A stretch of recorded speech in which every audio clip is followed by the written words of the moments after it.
Good morning, adventurers. My name is Ben, and welcome to a morning show where I sit around, drink some tea, and talk about D&D. All right, so first up in D&D news today, we have the Wizards slash D&D as a whole has launched their Fall Pride line that benefits the Lambert House. For anybody that doesn't know, Lambert House is an organization that provides leadership opportunity, leadership training, that sort of thing for LGBTQ youths. They are a really, really phenomenal organization. They were somebody that I actually had thought about donating to last month when I did my little, I don't want to call it a fundraiser because it wasn't really a fundraiser because I didn't, that wasn't the goal of it, but they are really phenomenal. And you should definitely check them out. I will actually link them in the description of this video. As well, they have teased a school within Strixhaven now called the Prismari College. It is all about elemental affinity and that sort of thing. We don't have a whole lot of information about it, but it seems like it could be pretty cool. I'm really excited to see what they ended up doing with this book because I know that I personally at least had some issue originally with how some of the subclasses were laid out because of the way that they had just sort of they felt very flat and very bland and not very interesting to me, but it's also just my opinion. So I am excited to see what they have done with those and how they have divided this out into different colleges. Moving on to streams starting today, we have both Dimension 20 and the Adventure Zone coming back at us. For Dimension 20, we have Shriek Week starting today, GM'd by Gabe Hicks. They're really, really awesome cast associated with it. That'll be on Dropout. So if you don't have a Dropout description, I believe there is a free trial period. I'm not positive. If not, it's $5 a month. And the Adventure Zone is GM'd by Abria Iyengar. It is revisiting their original setting where they played 5th edition building off of the starter set adventure in the Balance arc, and it is called Imbalance. So we're going to have Mako, Magnus, and Merle back, plus whatever Griffin is going to be doing. I'm really, really excited about that one. That one, I believe, is going to be wherever you can get your podcasts at, because that is where you can get the rest of their stuff at. So, yeah, I am super excited for both of those. Yeah, that is everything that I have for streams for today. Yeah, let's move on into T&D. Today, I have my tea in my travel mug, well, one of my travel mugs, because I am going straight to work when I finish doing this whole thing here. So that's fun. I have a relatively long day ahead of me, so, cheers. And in it, I have back to some of my Monk's Blend from Beantown. Honestly, I was not drinking a whole lot of this before I started doing this show, and I'm really glad that I am drinking more of it now again because it is really good. So, anyway, moving on from that into what we are actually talking about today, I want to talk to you guys today about how to homebrew a subclass. I know that can be kind of terrifying because you're always worried about it overdoing it, essentially. And that's fair. That's very, very fair.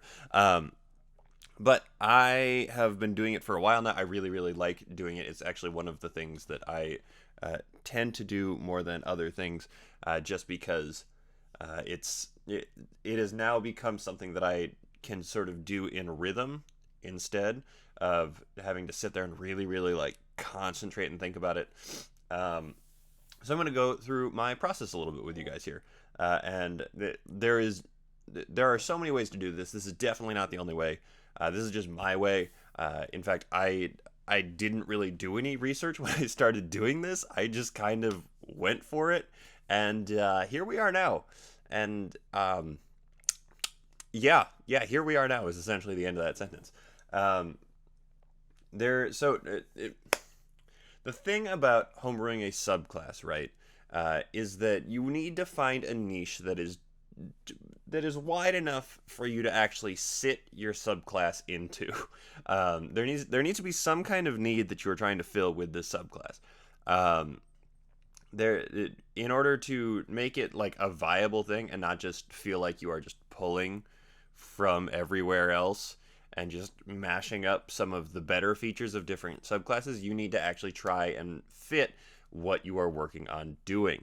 So actually, a lot of the ones that I will make, I will get recommendations from other people. I will ask other people what they want to see. I will decide what I want to see, and I will, sort of move from there. I have a list that I will just sort of pick one out of every once in a while, and I'll go, okay, I'm going to sit down and I'm going to start writing this. And I don't necessarily always finish it, and that's totally fine. I will then come back to it at a later time. But I tend to try and keep a consistency of actually finishing the things that I start doing. So let's start out with general ideas. So my way for building subclasses is to start really big and then work smaller, because it is easier than deciding on one feature you really like and expanding out from there. So my starting point is always the theme. What do I want it to like do? What is the mechanical thing that I want this thing to actually be able to accomplish by the end of it? There are a ton of different examples of things I've done available on my Patreon. But I'm going to be sort of walking through one of them with you guys as I go here. The one that I'm going to walk through with you is the path of the thrower barbarian. The barbarians are stuck in up close melee combat all the time. They don't really have a whole lot of options except for like javelins to really do any sort of ranged combat. So I was like, okay, what if we did something with range for a barbarian? That was sort of the theme, the idea that I wanted to do. Then I like to always go and do a little bit of flavor text for it, and then I set up a table that has the level and the feature that is going to be gained at that level in it. So I'll set it up. This one in particular has features at 3rd, 6th, 10th, and 14th level. Those features are standard for the Barbarian class. Every class has its own set of features that it gains at different levels. So like a bard would be levels 3, 6, and 14. So you just have to go check where the other classes are gaining their features. So I set up that table so I know about how much I need to do, and then I will actually go and I will read a lot of the subclasses that Wizards has put out for this class to get a general feel for the power scaling that they are going to go through as you go through the actual build and creation of this subclass. Because when you read pretty much all of them back to back, or you compare level features to all of them back to back from across a class, not literally all of them, but the majority of them will have a very similar power scaling feel. They go from usually level 3, you get 2 or 3 different features. One of them oftentimes is going to be a spell list or proficiencies or language or something like that. And then you will gain what is sort of like the meat of your mechanical benefit that you are going to be building off of. And then one other feature, maybe. You don't necessarily need that other thing, but oftentimes you get it.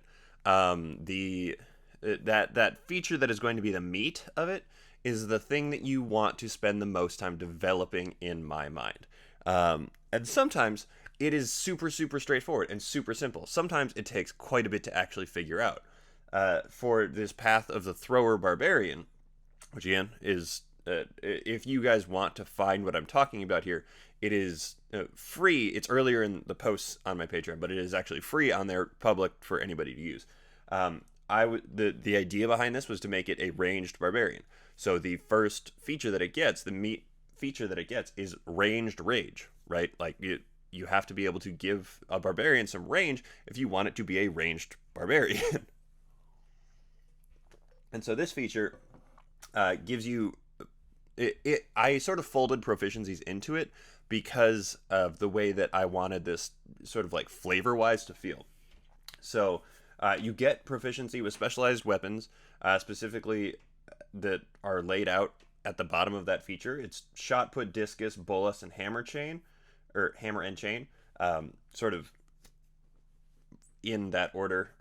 Simple are shot put and discus. Martial are bolas and hammer chain. Then you also get to add rage damage to your ranged weapon attacks that use your strength, as well as the reckless attack being able to be used on a ranged attack. The None of the weapons that I list out here are more powerful necessarily than any other weapon that you are going to be using. However, there are some of them that are better. That's just how it goes. Like the hammer and chain is 2d6 bludgeoning damage, whereas a shot put does 1d8 bludgeoning damage, and a discus does 1d6 bludgeoning damage. But they all have different ranges. Some are two-handed, some are special weapons, and they all weigh different amounts. And that's kind of the thing. I'm sorry, my dog just ran from under my desk and knocked everything around. They all take a different amount of stuff to actually be able to carry. So this is somewhere where encumbrance might actually become a thing for you if you are trying to play this character. The level 6 feature for Path of the Thrower builds on that first feature. And that is something that is sort of across the board in Barbarians. The next feature up builds on that one specifically. That is sort of like the tracking theme in it. That is just sort of the way that they have built it. You get your main feature at level 3, and you get something that builds on it at level 6. Launcher allows you to make an additional ranged weapon attack by allowing you to draw a thrown weapon as part of a thrown weapon attack, because there's a mechanical downside to throwing weapons, because you can only draw one weapon per turn. So if you throw and draw, then you don't have the ability to draw again, or to throw again. So I folded that into the attack to make it up to par with everybody else. And then because that kind of sucks, because that's the only thing you would get, I added in a feature that allows you to make a ranged weapon attack whenever you are damaged by a weapon attack or a spell that requires an attack roll made by a creature within 30 feet of you. You can use your reaction to throw a weapon at that creature. So you get the ability to add something else to it. It boosts that thing that you can do up just a little bit. And then with Barbarians, their level 10 feature is a little bit different. It is something that, while it augments this core feature, it has sort of a life of its own. It's not necessarily always it doesn't build on it necessarily exactly always. Because the idea also when you're writing a subclass is to not niche it down so far that you can't actually do anything with it if there is something that is resisting the thing that you are trying to do here. I've seen and actually written my own version of a bard subclass called the College of I think theirs was the College of Horror, mine is the College of Terror. I don't remember exactly. But their mechanic that they focused on was the fear mechanic, which is really cool and really fun to sort of play around with, because you don't play around with it all that much. But the reason you don't end up playing around with it all that much in game is because, well, high-level monsters are immune to fear. And so I saw that and I was like, this is a really cool concept. I don't love that. And then I sat on it for several months, and then I was like, you know what, I'm going to go in, I'm going to see what I can do here. And then I didn't work off of their baseline or anything like that. I just sort of started writing, and I was like, okay, this is what I would want out of this. And that's really what you have to figure out on any of this. You have to figure out what it is that you would want on or out of this subclass that you are making. So my level 10 feature for this Barbarian is called With the Wind. When you make an attack with a thrown weapon that you are proficient with while raging, you can use With the Wind as part of the attack to ignore the short range of your weapon and double the long range until the end of your turn. You can use this feature a number of times equal to your proficiency bonus per long rest. So while this does augment that core original feature, it is also something that makes it so that you don't necessarily have to be utilizing it every aspect of everything that came before it. If you think about if you think about Path of the Totem Warrior, which is an official, obviously, subclass, the 10th level feature for that gives you Commune with Nature, which is flavor-wise associated with what you're doing there, but it is not necessarily something that actively is perfectly aligned with everything you're doing there. This one obviously falls a little bit more in line with what I was going for here, but it's because I wanted to give them a little bit more of a mechanical benefit, and there's no like throw farther skill in there. And this is something that allows a barbarian to then throw something pretty much up to the range of a longbow if prompted the right way, which is crazy, but also you're in Magic Fantasy time, so why not? And then moving on to your top level feature, you have to kind of think about when this comes online, because they will range anywhere from like level 14 up to level 20 paladins. And so you kind of have to think about the scaling on that one a little bit. But at the same time, this is the last feature you're getting from your subclass. You want people to have a reason to want to get here without going too crazy. Like, you're not going to be writing a paladin subclass and say that your top level feature is whenever you use a divine smite, you crit every single time. Like, that's crazy, okay? Or you double damage every time so that when you do crit, you're quadrupling damage. That's ludicrous. You don't want something like that because that is broken and unfun for everybody else. However, you want something that makes you feel awesome, makes you feel like you are one of the, demigod heroes of the world. Because if you get something that kind of sucks, that's a real letdown, and you don't necessarily want that. But you also want it to stay in line with what your core mechanic is, which is why that fear-based college I was talking about earlier kind of fell flat for me personally. If you know what I'm talking about and you love it, that's fantastic. I am by no means a final authority on this. I'm a guy who likes to write homebrew. But when you reach 14th level, you're fighting stuff that, like, from the pits of the 9 hells who are going to be immune to fear effects. So you want to build on your first mechanic here, at least a little bit, while also expanding it and giving it kind of like a cool ability is usually what I go for. So for this one, I picked something that I ended up calling Meteoric Impact.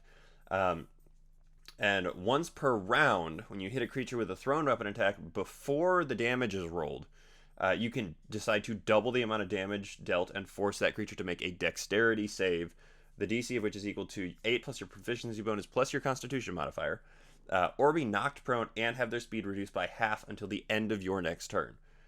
Concentration checks made to maintain concentration on spells due to that damage are made with disadvantage. You can use that feature a number of times equal to your proficiency bonus per long rest. So this is like a real, like, specifically mage killer, specifically if they are flying mage killer, because it will knock them out of the air. It will give them disadvantage on concentration checks, which at that level will probably average out to flat. You're dealing double damage to them already after you know that you have hit, but before you've rolled your damage.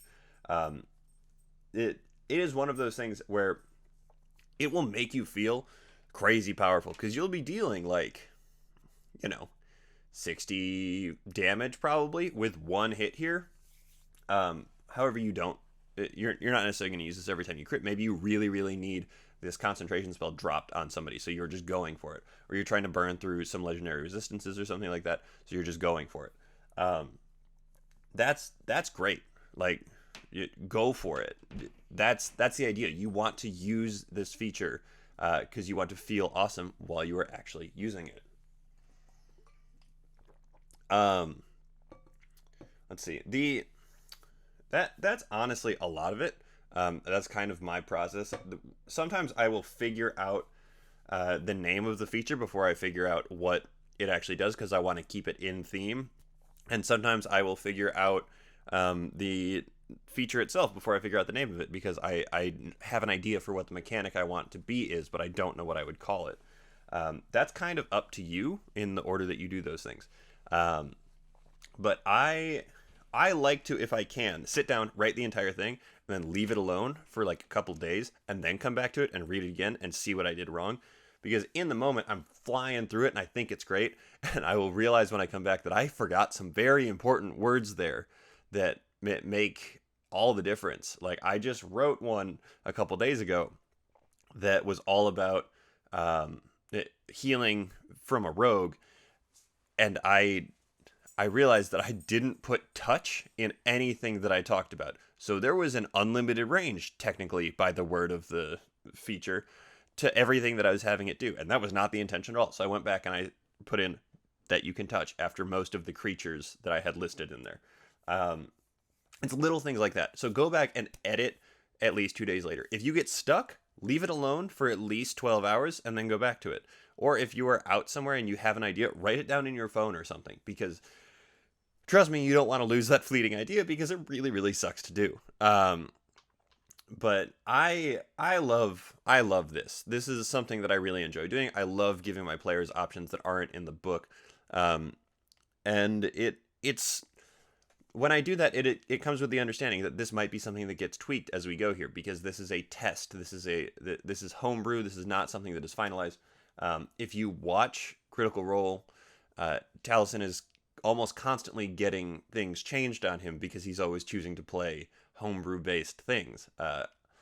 Especially early in campaign 1, Gunslinger gets changed a lot in those first like 30 episodes. And that's just because Matt was hammering down the details of how he wanted stuff to work. Same happens with Bloodhunter in campaign 2. That is just how it works. Maybe at some point I'll go over writing your own full class. That one is a lot newer to me still.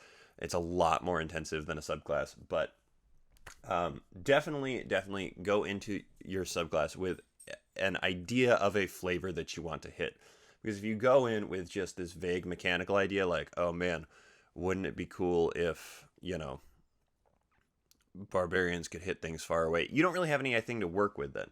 But if you go into it with like, man, wouldn't it be awesome if a barbarian could like huck rocks really far and like and do what they were supposed to be able to do? Yeah, then you've got a little bit more to work with. But that is everything that I have to talk to you guys about today. Thank you so much for tuning in and making me part of your morning routine. I really do appreciate it. And thank you so much in particular to my patrons. You guys are the ones that really make this show possible. If you're able to and want to support the show, there's a link to my Patreon in the description of this video. I will see you guys tomorrow for Third Party Thursday, but until then, keep on rolling.